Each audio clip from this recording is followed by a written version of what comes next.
Praise the Lord. Greetings to you all in the mighty name of our Lord and Savior Jesus Christ. My name is Jiffin Cherian and I have been part of ICPF Calicut from my undergraduate days. For today's message, I want to speak about on the topic trusting God without any backup plans. In our lives, we are constantly reminded to trust God by everyone. In the Bible, we can see many people who trusted God in every aspect of their lives. There are people who trusted God with their plans. There are people who trusted God with the visions He had for their lives. There are people who trusted God for physical and material things. But one of the most inspirational examples of trusting God is the example of Shadrach, Meshach and Abednego, or Hananiah, Mishael and Azariah. We all know the story here. Shadrach, Meshach and Abednego were young boys when they came to Babylon. But while they were in Babylon, God gave them an authority, or God made them rulers over the province of Babylon. So, many years after this happened, King Nebuchadnezzar decides to build a golden statue in Babylon.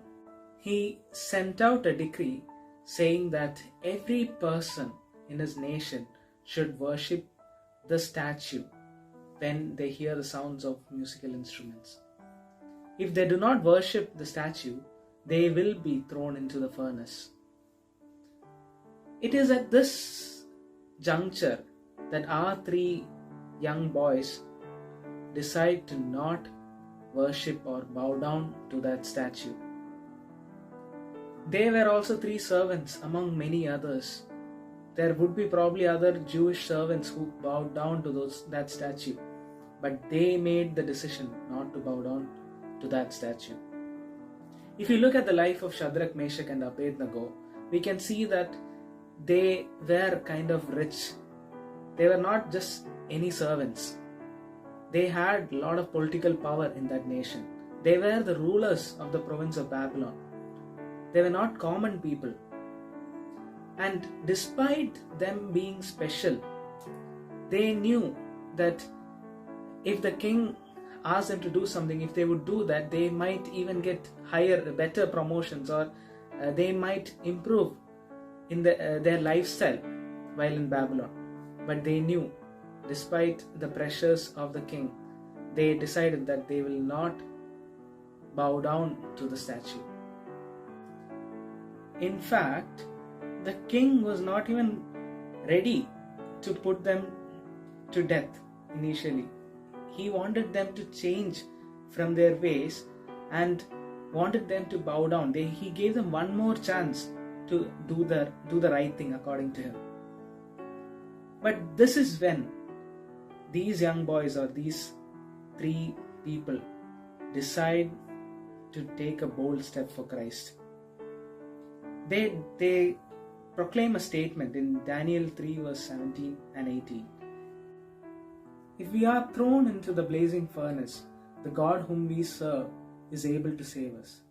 He will rescue us from your power, your majesty.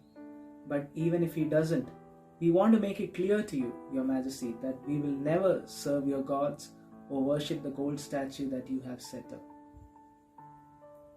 They made this decision to trust God with everything in their life.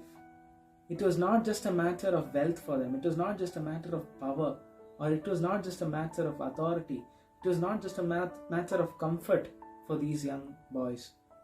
But it was a decision to put their lives in the hands of God. Today I want to leave you with this question. We all say we trust the Lord with everything in our lives. But do we really trust God without any backup plans? Are we ready to give our lives into the hands of God and say, God, please do your will in our lives? Or are we going to have backup plans? If this doesn't work out, I'm going to have this. If this doesn't work out like this, I'm going to have this. Or are we going to say like Shadrach, Meshach and Abednego, If God wants, it will happen. If it doesn't want, still I will serve God in the way in which He wants me to. May God bless us all with this word. Thank you. God bless you.